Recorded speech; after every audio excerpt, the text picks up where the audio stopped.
თითოეული პეიზაჟი, კაცი რო ჩაოლის და იტყვის ეს არაფერი არ არის, მხატვრის ხელში შეიძლება გახდეს კარგი და ლამაზი.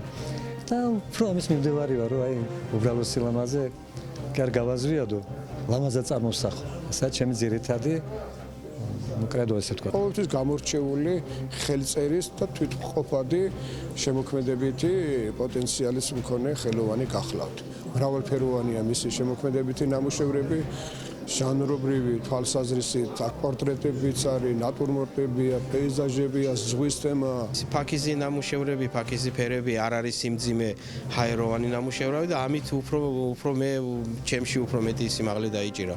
ძალიან კაი მხატვარია და უსურვებს წარმატებებს. აი ლაქობრივი ფერწერა არის რა როგორც ასეთი არის ალბათ ახალ არის პორტრეტიც აქვს რა თქმა უნდა, მაგრამ ყველაფერი არის ლაქობრივად არ არის დაკონკრეტებული, არ არის რაღაც გამომსახველობით როგორც ასეთი ლაქობრივად, ძალიან ლაკონურად, ძალიან ლამაზად და სულუხად აქვს შესრულებული ყველა ნამუშევარი აბსოლუტურად.